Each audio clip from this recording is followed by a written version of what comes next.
Hey everybody, Ash here, and if you didn't know and haven't been keeping up with Osprey Games, you might not realize that I've put out a new supplement for Last Days called Last Days Seasons. This is a new campaign supplement adding a whole bunch of new stuff to the game, and we're going to be running a campaign of it here in the studio. But on top of that, and actually the real reason for this video is to kick off the campaign, I'm actually going to be using another supplement that I've released actually just this week called Chaos Theory to create my warband. Now, some of my favorite stuff in miniature games in general, even just in tabletop games in general, is when you get surprised by things. And when I first wrote Last Days, one of the things that tabletop collectors don't tend to do is, from the outset, is when they see a collection of miniatures, fiddle with them. They typically appreciate them for what they are, and if you're like a line of models or collection of models, you'll buy them exactly as they are and you'll build and paint them. But for the people that really like to kind of put their own mark on things, this is something that has quite a history in miniature wargaming. And that is charts, rolling on charts, having a surprise thing, or playing with a randomly generated warband. And actually, it's really popular in pop culture and video games, and certain RPGs and tabletop games too. Actually, one of my favorite chart games is Human Occupied Landfill by Black Dog Studios. It was like the joke version of White Wolf, and they made like a weird, bizarre sci-fi game called Hole, which stood for Human Occupied Landfill. And you would start rolling on a chart to see which chart you rolled on to start rolling for your character to see what your character was. And your character would be like born with no thumbs or just be a terrible person. And this is kind of an homage to that. Slaves to Darkness, Lost in the Dam, the classic GW chaos books with a bajillion different charts for creating warbands, and of course more modern times, things like Path to Glory. So instead of basically choosing who your leader and all of the characters that have banded together in the zombie apocalypse are, it's all generated randomly. The leader, the refuge, and who is even going to show up later on potentially can be generated randomly, and it just adds like a random element to the game. So to do a little less tailoring and just kind of have some fun, I'm going to roll up a group to show you how it works. You can download all this for free from the Osprey Games website right now. It's in the resources section for Last Days Forever, and there's a big blog post talking about it as well that I'll link to in the video description below. But yeah, let's take the supplement for a ride, and we'll roll up a warband. This will be what I play in the campaign. All right, so this should be everything you need to make your group randomly using the Chaos Theory generator. Now, I printed this in black and white. It is in beautiful full color in the Osprey website. And it runs through basically everything you need to know, like why I wrote this and where to begin and what to do. So the first thing we have to do, I got myself a nice notebook here. I don't usually fill out my character cards until I've actually like done all the math basically. So I'm going to add everything up as we go. And the idea is that you start by generating your leader. And that'll generate what your group type is. So if you're selfish, selfless, or trained, you generate your refuge, which lets you know how much space you have to work with. That's basically the first place the leader finds and starts to set up base. And they start generating characters. Now, everyone has to have at least one weapon, and you roll to see what that is, and you have to pay for it out of the bank. You have 100 scavenge points to recruit this warband. And anything left that you can't spend, basically, or if you roll a character you can't quite afford, they get downgraded to like the nearest next thing, and then the rest of your stash goes into the bank. So let's get started. We're going to create a group. So I'm going to roll a d6. You need some d6s. You need a nice pencil, eraser, and pencil sharpener. I prefer the Stedler HB2. That is my pencil of choice. A handy notebook. I have a million notebooks. I jot down notes constantly, and so I tend to you can say I rip out pages when I'm done with them. Basically, if I have an idea I need to take somewhere, or if I don't like an idea, or if I do a good copy of something, I actually rip the pages out, because it's been like digitized or typed out or whatever. So very often I'll have an idea for a game or for a rule, or even just for like a series or something like this. I'll write down, and then when it's done or it's good copied, I'll just rip the pages out. That way I know where I am. So this notebook has been used for a whole bunch of other things. Anyway, I'm gonna start rolling right now. Let's see what my leader is. So on a 1 and 2, it's the everyday hero. On a 3 to 4, it's a merciless fuck. And a 5, 6, it's a professional. I got a 1 or 2, so it's the everyday hero. So it's gonna be a selfless group. And it's the everyday hero, and he is 12 points. I put all the costs in the document.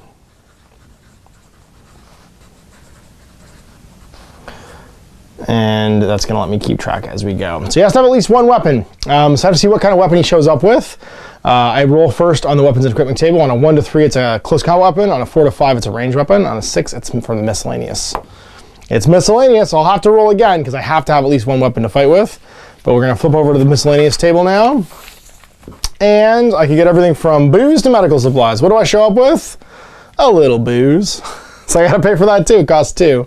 So he's got some booze. He's a little boozy. And then we have to roll again. So I've already spent 14 of my 100. So back to the weapons and equipment table. I roll a 2. So he's got a close combat weapon. And I roll a 2. He's got a club. Now I can keep rolling basically until I've maxed out everything I'm carrying. So 2 melee weapons, 2 ranged weapons. Or I just want to stop. It's up to me. I've only got like a little bit of stuff right now, so I'm just going to keep going. I'm going to roll again. I got a 5, which is a ranged weapon. What kind of ranged weapon? I got a 4, which is an SMG. Ooh, what kind of SMG did I find? It is a 4, so a surplus SMG.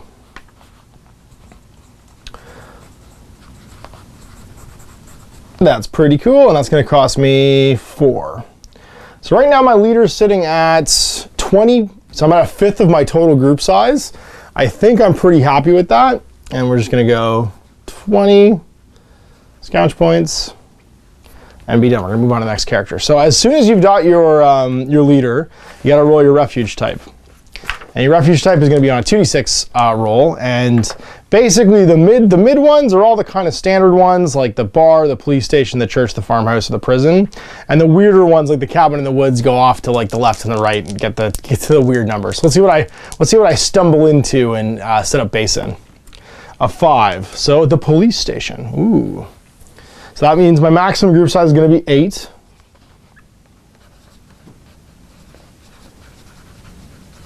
And we've set up shop in a police station. So who is the first character I encounter? So now there's a procedure for actually generating characters.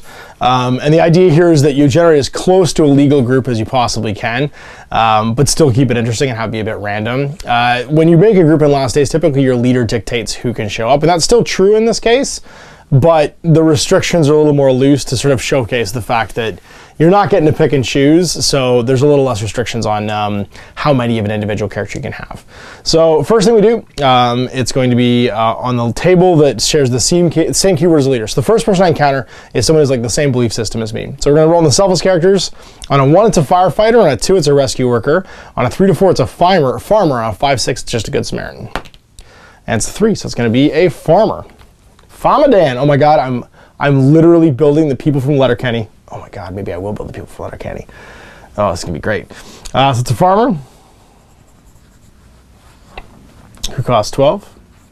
The agriculturalist, and they are gonna be equipped with, what does this agriculturalist show up with? So I have to roll on the equipment table first. So again, 1, 2 is a weapon, close count weapon. Sorry, 1 to 3 is a close count weapon. 4 to 5 is a ranged weapon, and a 6 is equipment. He shows up with some equipment. What kind of equipment? Miscellaneous. He shows up with booze as well. I'm literally making the cast of Letterkenny. Oh my God. Here we go. 2. This is all going swimmingly so far. This is the most Canadian thing I could possibly have rolled. So I have to roll until I get a weapon. His next thing is a 1, which is a CQC weapon, and that's going to be a 6, which is a heavy blade. Cool. So this dude has a heavy blade. It's for 3. So I'm at 17 right now. We'll give it one more roll, see if we can get a gun. 4, that's a gun. What kind of gun does he show up with? It's a 6. Oh my God, we got something cool. 6, I think, is sporting. Yep, the sporting equipment. So we found a 2, a bow, a hunting bow. Heavy blade and a hunting bow. And that's going to be 3. All right, so that was the first character. So now we've spent a total of 12, 17, 20, another 20. So we're at basically 40% of our total group size already. All right, so step 2, the second roll, it's a d6. On a 1 to 3, it's the same keyword. On a 4 to 6, it's the neutral keyword. So let's see who we find. 4 to 6, it's someone with the neutral keyword. And on a 1, it's going to be a horse or a dog if we don't have a stable available, which we don't because we're in a police station. 2, it's a dog. 3, it's a kid. 4, it's an outdoorsman. 5, it's a tough guy. And 6, it's a survivor. Roll a 2, it's a dog. It's literally Letterkenny. This is hilarious. So no need to roll for equipment for dogs because they can't carry any. So then the next character, for the third roll a d6. On a 1, it's the same keyword. On a 2 to 4, it's neutral. On a 5, 6, randomly select a table with a different keyword. So basically, selfish or trained in this case. I rolled a 5, which means we're going to be a random different keyword. So 1 to 3 will be selfish. 4 to 6 will be trained. It's a 6, so it's a cop. Wow, I live in a police station. Of course it's a cop. So cop is going to be on 9. Let's see what the cop's armed with. Something cool. So he is armed with a 6, so he's going to have booze again. He's got booze! Everybody's got booze! There is no cop on Letterkenny though, so it's not, the reference has been ruined. And then what is the weapons? Rolls a 1 for a CQC weapon, and rolls a 5, which is a knife. So he's carrying a knife.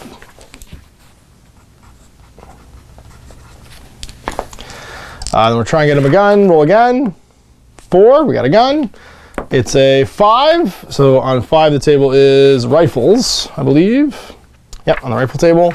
He has a 1, which is just a hunting rifle. So a knife, booze, and a hunting rifle. I'm into it. But he's pretty spendy. And the knife costs 2. And a hunting rifle.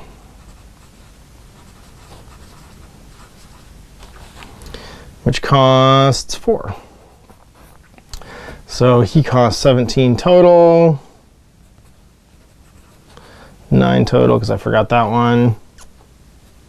And so we're currently sitting at 49, 59, 66. So we can definitely get another character. We're at 4 out of our 8, so we're halfway filled up the refuge so far.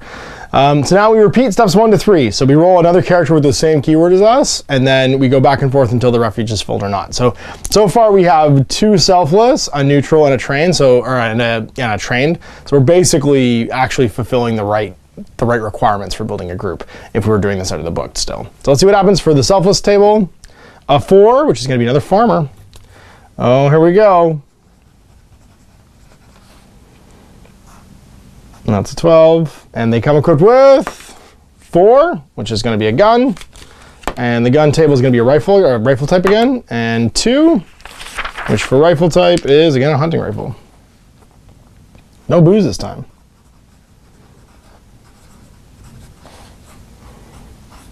Must not be from Letterkenny. We'll try for a CQC weapon. We're at 16 with him right now. Try for something else. Yeah, we got a CQC weapon, and it's a 6, which is a heavy blade. Pretty cool. And that's going to cost 3. And so 7 and 12 is 19. I think we're happy with that. And so that puts us at 49, 59, 66, 76, 85. I think we could probably try for one more character. We have 15 left, and that'll put us at 6 characters. So let's see what we get. So we've rolled in the same table. Now we roll a die. On a 1 to 3, it's the same table. On a 4 to 6, it's neutral. It's neutral. So on the neutral table, it's a 2, which is another dog. We got 2 dogs. And that puts us at 6 left. So there's really nobody we can afford. And I think that's it. So we have 2 dogs, 2 farmers, a cop, and an everyday hero as part of the group. What's cool about this is this takes a lot of and so actually it means we have 7 SPs in the bank. All said and done. And what's cool about this is it basically means that we have, it takes away some of the decision paralysis. There's a quick and easy way to generate groups. So especially for people who are new to the game or are thinking about trying it out, this is a nice way to stop worrying about what to do and just jump right into playing. There's a lot of video games. I was playing, what was I playing the other day? I was playing this War of Mine, Death Road to Canada, just these survival games where you always have random people and they always kind of have random attributes. That's kind of what this is designed to emulate. Now you can also use this table, which we will in the campaign, for when recruiting new characters happens. So instead of I have to do personality traits for everybody too. So instead of doing a normal recruitment where you go and try and find somebody to recruit to your shelter, somebody just randomly shows up and you decide if you want to recruit them or not. So that's kind of the idea. We're going to use that element, but I also put in personality traits. This is one of those things that so this is going to dictate how I build the miniatures. And it's one of those ideas where you have, it doesn't do anything in the game. The personality traits don't do anything in the game, but it gives me an idea of who this sort of person might be character-wise, and it gives you modeling ideas and opportunities too. So the everyday hero, you have to roll an aspiration, a flaw, and a quirk. So aspiration is what is this person trying to be? All right, what do they want? What are they aspiring to? Their flaw is the thing that, everybody has a flaw. It's a zombie movie. It's a survival movie. There's people are flawed. No, even the heroes aren't perfect. And then the quirk table is just something about them that's a quirk. And the idea is you roll a d6 on either side. So we'll roll the column first for the aspiration table, and it's going to be 2. And then across, it's going to be 2. So he's trying to set up a legacy. So this everyday hero is concerned about the future. Trying to keep people together for the future. His flaw is, or her flaw is, column 1, 6, he's arrogant. So arrogance is the flaw. And then their quirk, 2 and 3, so 3 down, modest. Weird. So they're modest but arrogant. I guess internally arrogant, like believes they can do no wrong, but then acts modest. This is very modest. This is very apologetic. Very, very nice. So then the farmer, aspirates to be 2, and then down 5, to endure. Their aspiration is to survive and endure. Endurance. The flaw is 4, 3, so 4 and then 3. They're petty. Small slights. And then the quirk is 2, 5. They're spit talkers. It's a spit talker. I love it. You know, sometimes that happens.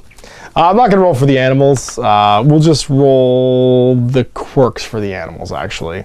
So the quirk for the first dog, 6, 5, 6, and 5. Has a slight stutter. And the other dog, 6, 5, also has a slight stutter. Sure, why not?